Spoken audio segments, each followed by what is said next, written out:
Dans mon équipe de football, je n'ai pas parlé de cette casquette parce que j'étais capitaine de mon équipe. J'ai d'abord commencé à être capitaine joueur, parce que coach capitaine, parce que cette équipe, c'est moi qui l'ai créée. Et quand j'ai créé cette équipe, c'est moi qui, et finalement, moi-même, je vais sur le terrain, je joue. Et à un moment donné, et cette année-là, on sort vice-champion. Ça, c'était encore au lycée. D'OIM, oui, on était au lycée. On sort vice-champion d'OIM. Et là, je comprends que ça devient très sérieux. Et donc, je vais à la conquête d'un coach et je lui dis, voilà, tu prends le relais. Et moi, je me concentre comme joueuse et tout. Vous devez croire en vos rêves plus que tout. Et oui, finalement, je crois vraiment au fait que les réseaux propulsent. Mais en réalité, ces réseaux-là, chacun de nous est capable de pouvoir construire son réseau. Et tout ça, ça passe par votre attitude. Ouais. Et c'est pour ça qu'on dit que votre attitude va définir votre altitude.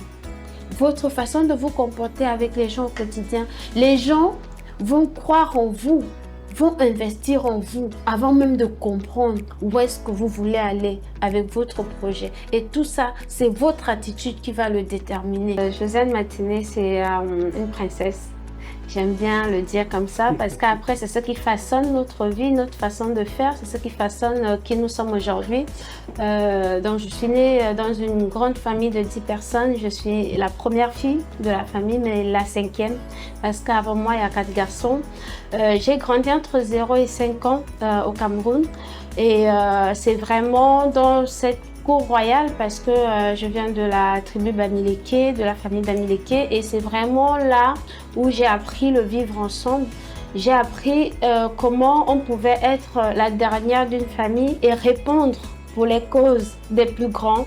C'est là où j'ai appris comment quand le parent décide de vous inculquer les valeurs, il vous fait porter des casquettes qui parfois vous vous demandez mais pourquoi moi alors que je ne suis pas la plus grande, je suis la fille et pas les garçons.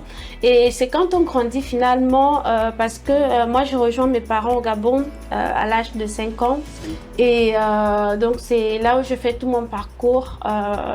Vous savez, dans la cour royale, on ne part pas à l'école très tôt et donc j'ai commencé l'école quand je suis arrivée au Gabon et donc j'ai fait l'école publique communale de Metuine à OIM. J'ai fait Dominique Savio. J'ai d'abord fait le lycée Richard Nguema avec Calais et après à un moment donné on m'a exclu parce que bon le football prenait plus de place que l'école et donc quand on m'a exclu je suis allée au collège Dominique Savio et c'est quand j'ai eu mon entrée en seconde, quand j'ai eu mon BPC que je suis repartie au lycée finalement et c'est là où j'ai eu mon bac D. J'ai eu mon bac D et j'ai rejoint Libreville pour faire l'université parce que, comme vous savez, on n'a pas d'université dans nos provinces. Et j'ai fait l'Institut national des sciences de gestion en marketing communication. J'étais en cours du soir.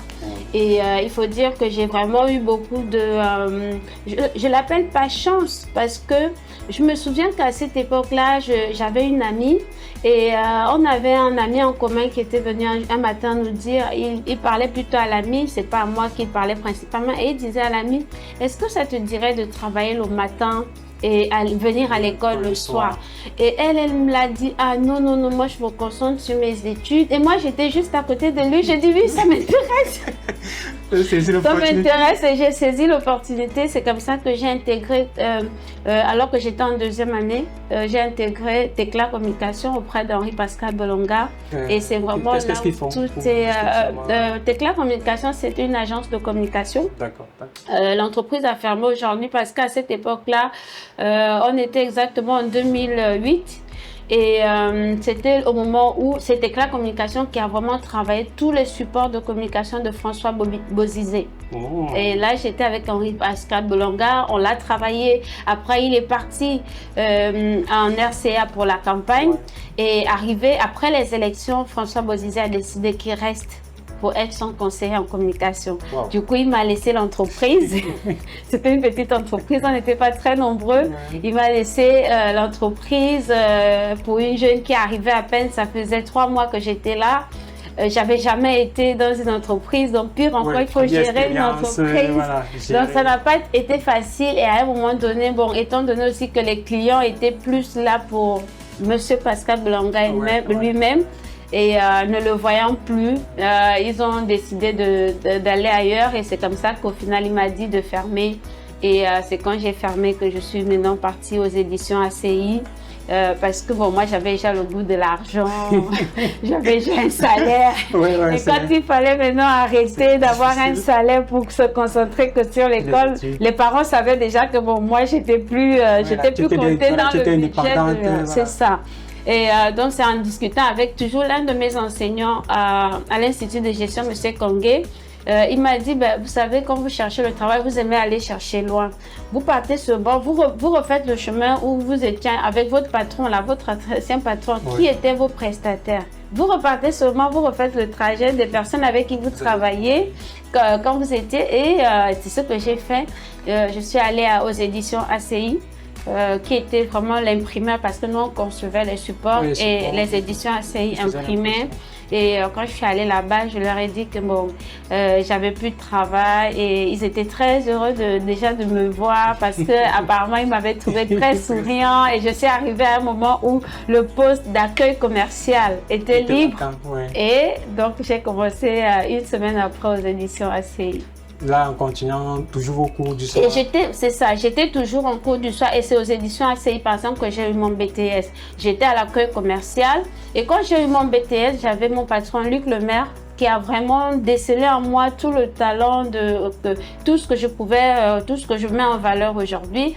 Et quand j'ai eu mon BTS, il m'a appelé à son bureau et il dit, tu sais, sur le plan professionnel académique, quand une personne a le BTS, il ne peut plus être à ce poste-là et en plus son salaire ne peut plus être le même. Donc tu vas changer de poste et aujourd'hui, et quand on a regardé la configuration de l'entreprise, il dit mais quand je te regarde, je ne vois pas ton poste dans l'entreprise. Je vais te créer un poste. Et c'est comme ça qu'il m'a créé un poste de service réclamation et de responsable qualité. Et là, j'étais directement liée à lui. On était près de 41 employés. Il y avait le studio graphique pour tout ce qui est conception. Il y avait l'impresse pour les impressions. Il y avait l'accueil commercial. Et il y avait les Gabon Eco, parce que Gabon Eco faisait partie des produits dans ACI. Donc, on avait tous ces éléments. Et donc, finalement, moi, j'étais responsable de la qualité de tous ces différents départements et c'est vraiment là où tout est parti. Les responsabilités ont monté. J'avais plus de 40 personnes sous ma responsabilité et vous comprenez bien que j'ai dû laisser l'école parce que le salaire dans ce moment avait augmenté, les postes avaient augmenté, il y avait tellement de charges de travail que quand on terminait le soir, il n'y avait plus le temps d'aller à l'école à 17h, 18h et donc j'ai dû m'arrêter là.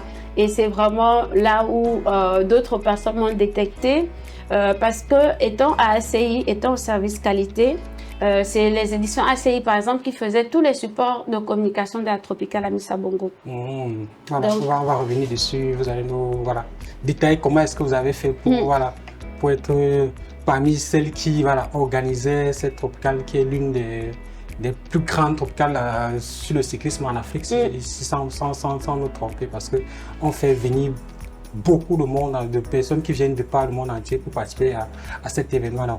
Avant de continuer, j'aimerais savoir comment est-ce qu'on, lorsqu'on discute à une princesse, parce que tout à l'heure, je me suis mis à discuter à une princesse, je ne sais pas si j'ai utilisé le bon mot, comment est-ce qu'on appelle les princesses? Parce qu'il ne faut pas que j'appelle la princesse n'importe comment après. Mais non! Le roi m'envoie une petite fougue. Après, c'est un état d'esprit et puis c'est un mode de vie. Princesse, c'est plus un mode de vie que une appellation, tout simplement, parce que être princesse, c'est déjà aussi savoir qu'on représente un royaume, qu'on représente, qu'on porte un nom et que nos comportements peuvent détendre sur toute une génération qui passait par là.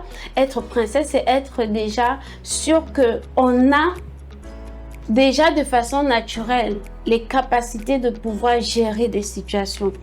Parce que c'est comme un héritage, c'est comme un héritage, et c'est ça. Et donc, être princesse, c'est au-delà des mots, c'est un mode de vie.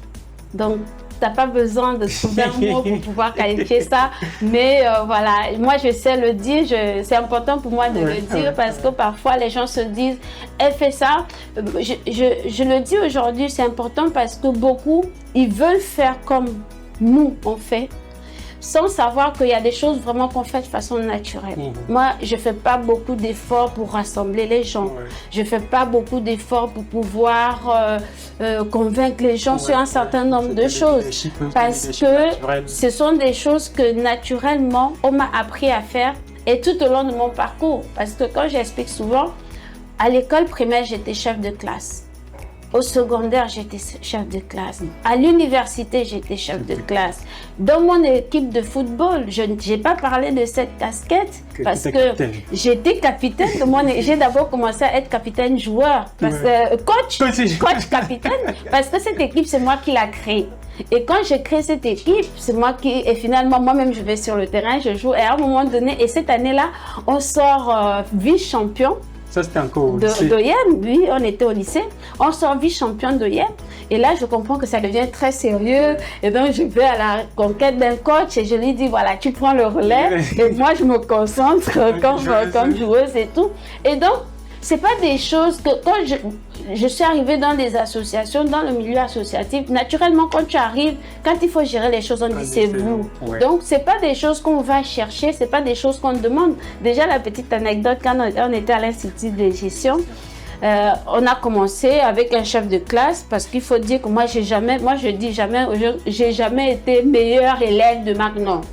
Je cherchais mon 10 pour passer en classe supérieure. C'est vrai que j'étais très bonne sur certaines matières, mais d'autres... Les mathématiques et tout, quand j'étais à l'Institut de gestion et que j'avais des 19 en maths, parce que pendant que les autres, ils ne comprenaient pas trop. Mais les autres matières faisaient que voilà, je me retrouvais avec des moyennes vraiment juste pour aller en classe supérieure.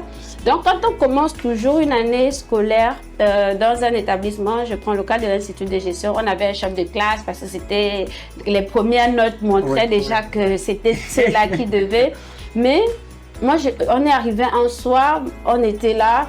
Et apparemment, il y a eu l'embrouille avec notre chef de classe et notre prof principal qui est M. Kangé. Il est venu un soir, il a pris le cahier de classe, le cahier de texte et il est venu déposer devant moi. Il a dit, à partir d'aujourd'hui, vous êtes d'abord intérimaire en attendant qu'on puisse voter un chef de classe. Et le jour où il fallait faire les votes, c'est la classe qui a dit non, nous on ne veut pas de vote. Unanimité. Donc, c'est veut dire que vraiment, c'est des choses qu'on fait de façon naturelle et parfois il faut que les gens le comprennent. Tu as beaucoup qui courent à se dire non, chacun a ses dons et ses talents. Et donc, ça, il faut arriver à les détecter, il faut arriver à les connaître. Et maintenant, les exploiter au maximum pour professionnaliser afin que ça vous permette de vivre.